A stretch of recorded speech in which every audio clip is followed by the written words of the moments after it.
Okay, let's jump right in. Navigating the professional world in English. Yeah.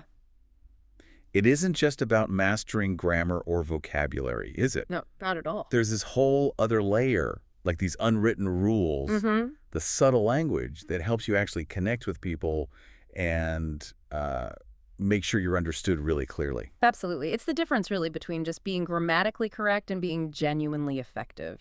Yeah, These are the phrases that signal respect, that can smooth over awkward moments, and just make interactions flow better. exactly. And that's precisely what we're diving into today, those essential everyday phrases, the backbone of business English conversation, Right. the kind of language that helps you sound confident, build those relationships at work. And our guide for this deep dive is a really practical document. It's focused specifically on these crucial workplace phrases. Okay. It's put together with language learners in mind, but honestly, anyone looking to shop in the professional communication, their Mm. toolkit, will find gold in here. Yeah, I can see that.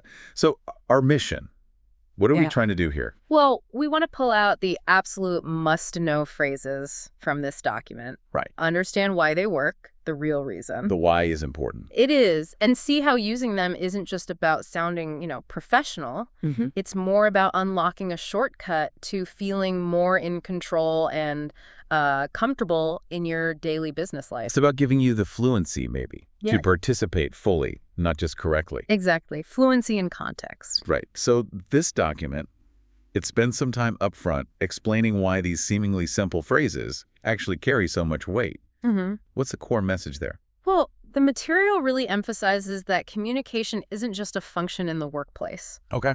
It is the workplace. In many ways, it's fundamental. Oh. And these phrases, they aren't fluff, they're tools. Tools for building rapport. The source talks about how even a simple greeting immediately sets a positive tone. With colleagues, with clients, Yeah, instantly. That makes total sense. It's like you're acknowledging the person first, not just the task ahead. precisely. And that has to contribute to a more positive work environment overall. Definitely. And this foundation of sort of good relationships and clear interaction, as the source points out, it directly impacts effectiveness. How so? Well, it helps you communicate clearly, obviously. It prevents misunderstandings, which is huge. Oh, massive, yeah. And the document even suggests it can potentially, advance your career. Because good communicators, they stand out. Preventing misunderstandings.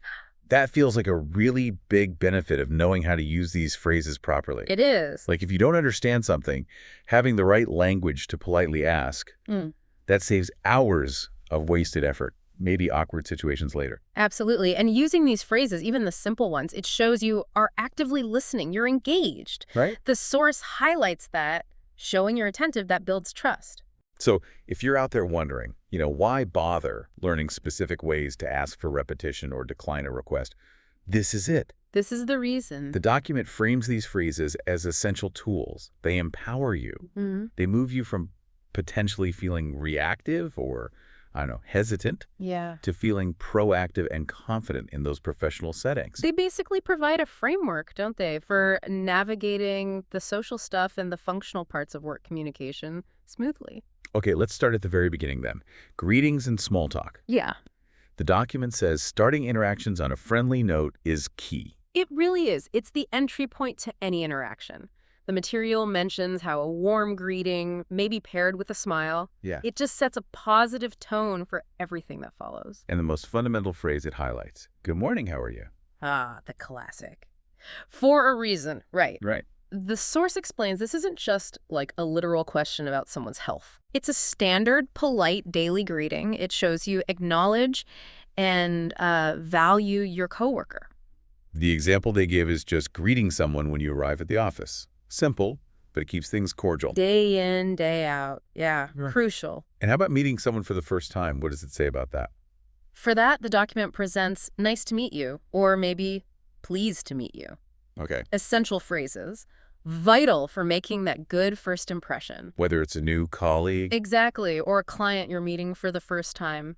The source really emphasizes their value in networking situations, too.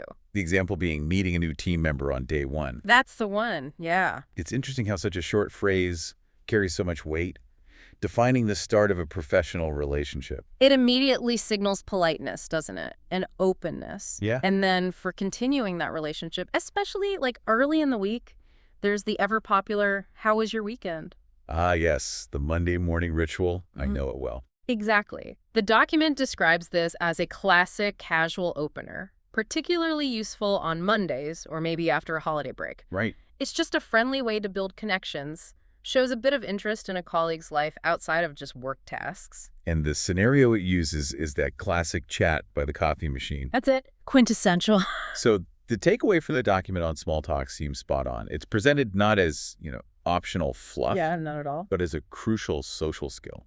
It genuinely makes day-to-day work interactions more pleasant, Hmm. builds stronger professional relationships. It actively encourages initiating these brief chats. It's the social glue, really, that holds workplace dynamics together. Yeah, like that, social glee. Okay, from those one-on-one chats, let's move to group dynamics meetings. Mhm. The document stresses that participating clearly, professionally, in discussions is vital. Right. Meetings are often where the decisions get made, ideas get shared. Yeah. So knowing how to contribute effectively is essential. The material suggests using the right language demonstrates engagement. And as we mentioned earlier. Yeah, it can highlight your communication skills, potentially help your career. Okay, so what phrases does the document give us for navigating a meeting? Starting off, how do you kick things off? Signal it's time to begin. The phrase they recommend for initiating the meeting or maybe a new discussion point is, "Let's get started." Simple, direct. Very. And it immediately focuses everyone's attention. The document uses the example of a team lead opening a meeting just like that. Clear, efficient. Now, what if you have something to say, but someone else is talking? How do you signal you want to contribute politely without just jumping in? Yeah, good question. The document suggests, "I'd like to add something." Okay. It's a polite way to signal you have a point without interrupting abruptly. The source mentions sometimes this might be paired with like a nonverbal cue. Like raising your hand slightly. Exactly, especially in a physical meeting. That's helpful, giving the phrase and that bit of context. What about when you want to offer a suggestion or share your opinion? For that, the material gives us, "I think we should." Okay, I think. The document explains that starting with "I think" frames it clearly as your suggestion, your perspective. It invites discussion rather than sounding like a directive. Right.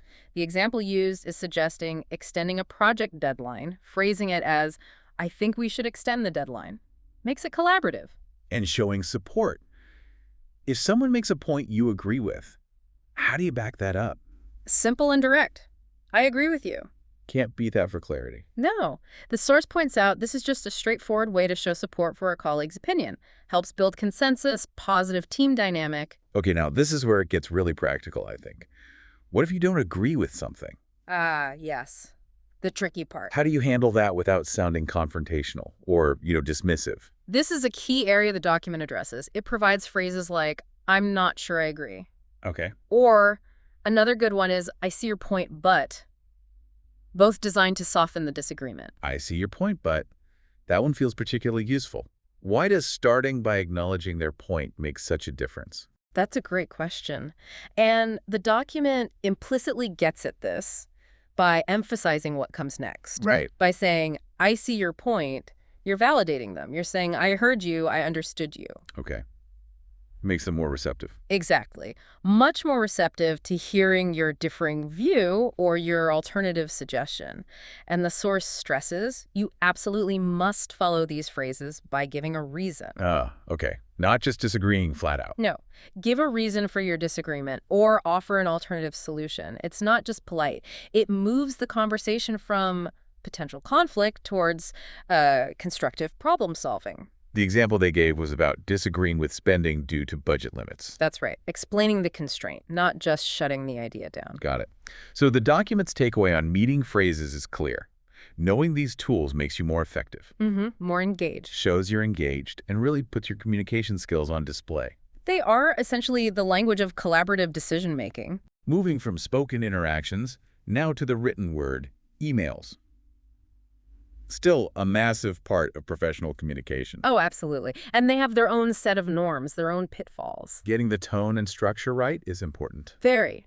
The document walks through some key phrases often used in professional emails. The first one is a very common opening. I hope this email finds you well. Yes. The document notes it can be a bit formulaic, maybe. It is formulaic, yeah. But as the source points out, it's a standard, polite opening line, especially when you're writing to someone you haven't been in recent contact with. Right. It balances formality with cordiality, sets a pleasant tone. The example is writing to a colleague in a different office. Okay. And when you're sending a document, there's a standard phrase for that too, right? Got to make sure they see it. Yes, the absolute go-to phrase is, please find attached. Straightforward. The source states, this is the standard, clear way to direct the recipient to an attachment. Simple, unambiguous. The example is attaching a meeting agenda. Can't get much clearer than that. Okay, what about towards the end of an email? When you want to wrap up, but still leave the door open for follow-up. The document recommends, let me know if you have any questions. Classic closer. It is. It's a standard, polite closing line. Signals your availability, invites further communication if needed. Right before the sign-off, usually. Often appears just before your sign-off. Yeah, as the source illustrates. It gives the recipient permission, sort of, to ask for clarity if they need it. Good point. And finally, a courteous way to signal you expect a response. Or maybe some action from their side. For that, they suggest, looking forward to hearing from you. That feels friendly, but also signals anticipation, doesn't it? It does. The source uses the example of requesting figures by a certain deadline and using this phrase before concluding the email. Okay. The document's takeaway on email seems to be that practicing these specific phrases helps you internalize the right phrasing, the right tone. Yeah, leading to polite, polished, professional written communication. It mentions that while openings can vary a bit, core phrases like, please find attached, are pretty fixed. They're standard practice. Okay, so we've talked about initiating contact, participating in meetings, writing emails. But what happens when the communication isn't clear? When you just don't understand something that's been said? Ah, yes. This happens all the time. It's absolutely normal. Right. And the document tackles this head-on in the section on clarifications. It strongly makes the point that it is always better to ask. Than to pretend. Always better to ask for clarification than to pretend you understand and risk making a mistake later. Makes sense. So if you just didn't hear something properly, maybe the connection was bad or they spoke softly, what's the politest way to ask someone to repeat themselves? The most straightforward and polite phrase is, could you repeat that, please? Okay. The document suggests you can make it even softer by adding sorry or pardon me beforehand. Like, sorry, could you repeat that, please? Exactly. The example used is asking a manager to repeat a specific target number you didn't quite catch. And if you heard the words, but they just didn't register, didn't make sense in the moment. The phrase for that is, I'm sorry, I didn't catch that. Didn't catch that. Okay. The source explains this is an idiomatic way to say you didn't hear or didn't fully process what was said. Maybe the speaker was quiet or spoke really quickly. It politely acknowledges you missed the info. Gotcha. What if you heard everything, but a specific word, maybe an acronym or a concept, is unfamiliar? That's when you need to ask for clarification of meaning. The document provides, what do you mean by us? Okay. Or, maybe slightly more formally, could you clarify what you mean by X? And the source stresses using a polite tone here. Absolutely. Tone is key. The example is asking about an abbreviation like KPIs. Key performance indicators. Right. Asking during a conversation shows you're paying attention. You want to be sure you understand the specifics. And finally, what if you're following along sentence by sentence, but you've just lost the thread? The overall logic. That's where I don't quite follow comes in handy. Don't quite follow. Yeah, the document explains that I don't follow means you're not understanding the connection, the sequence of ideas. Adding quite softens it. Indicates you're partially following, but need help connecting the dots. Exactly. The example is asking an engineer, maybe, to simplify a complex technical explanation because you don't quite follow the detailed steps. The document's takeaway here feels incredibly empowering. Asking for clarification isn't weak. Not at all. It's a sign of professionalism, attentiveness. Using these polite phrases makes it smooth. And it prevents potentially costly misunderstandings down the line. It demonstrates you prioritize accuracy and understanding. Okay, we've talked initiating, participating, writing, clarifying. Now, for one of the trickiest bits in any language, saying no. Yes. The art of the polite refusal. How do we handle polite refusals in a professional setting while maintaining relationships. This is definitely a skill that takes practice. The document focuses heavily on softening the refusal. Making sure you sound polite, professional. Exactly, even when you have to decline a request or an opportunity. So what are some of the key phrases it recommends for softening that no? Well, the document starts with phrases that express regret or apology before the refusal itself. Okay, like, For example, "I'm afraid I can't." As the source notes, "I'm afraid" here isn't literal fear. no, it's idiomatic. It's used idiomatically to express regret, makes a refusal sound gentler. The example given is declining a business trip due to a conflicting family commitment. Okay. And a similar approach using unfortunately. Yes, unfortunately, I won't be able to. The document calls this a gentle diplomatic phrase, used when circumstances prevent you from doing something. Right. It implies you would help if you could. Exactly. And the source advises that with this phrase, giving a brief professional reason is often helpful. Like the example of declining to review a report by end of day because you have another urgent deadline. That's the one. You're showing it's due to a constraint, not unwillingness. What about declining an invitation? Or maybe an opportunity you were offered? For that, the document suggests, "Thank you for thinking of me, but I have to pass." Oh, I like that. Combines appreciation with the decline. It does. "I have to pass" is a common, maybe slightly more informal but still professional way to decline. The example is turning down an invitation to volunteer for a company event due to existing family plans. Starting with gratitude makes a big difference, doesn't it? It really does. Another phrase that starts on a positive note is, "I'd love to help, but." Okay. The source explains this phrase conveys your willingness and spirit before you state the reason you're unable to help. Yeah, the example being declining an extra task because you're already at full capacity. Yeah, because your current workload means you couldn't do a good job on it. So it frames the refusal as being about capacity or capability. Not lack of desire to help. Precisely. The document highlights that all these phrases soften the refusal. They lead with polite or apologetic or appreciative words. "Thank you, I'm afraid. Unfortunately, I'd love to." And giving that brief professional reason, where appropriate, that helps explain the constraint, preserves the relationship. Absolutely. The document's takeaway here seems invaluable.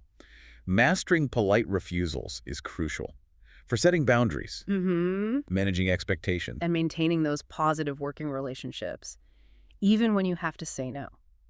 It's a powerful tool, really, for managing your time, your commitments effectively without burning bridges. So wow, we've covered a lot of ground in this deep dive, exploring phrases that are truly fundamental to everyday business English. We really have. We started with the basics of connection in greetings and small talk, moved into contributing effectively in meetings, navigated the norms of professional emails, Learned how to gracefully ask for clarifications. and tackled the important skill of polite refusals. Yeah. And the core message woven throughout the document, which is definitely worth repeating, is the absolute necessity of using these phrases. Yes. Reading about them is one thing. But the source strongly advocates for practicing them, even out loud maybe. Yeah, and consciously incorporating them into your daily interactions until they become natural. Second nature. It's that active practice that moves the knowledge from just being in your head. To being part of your habits, yeah. Okay, here's where it gets really interesting, I think. Something significant for you to think about. This document lays out how seemingly simple phrases like, "How was your weekend?" I see your point, but I'm afraid I can't. They aren't just polite formalities. No, they're much more. They are powerful signals in the professional world. They communicate respect. They ensure clarity. Demonstrate attentiveness. Project professionalism. Yeah. They really do shape how others perceive you. As someone who, understands the nuances of professional interaction in English, as someone who is easy to work with. But consider this, and this is the provocative thought. The intentional choice, the mastery of these words, it doesn't just influence how others see you. Okay. By equipping you with the language to confidently start conversations, to seek clarity when you're lost, to voice disagreement constructively, or to establish boundaries politely.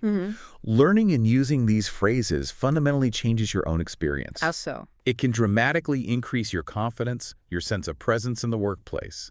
It allows you to navigate complex situations with much greater ease because you have the right words ready. Ah, right. It's a shift from perhaps feeling limited by the language Exactly. to feeling truly empowered by your ability to communicate effectively in any situation.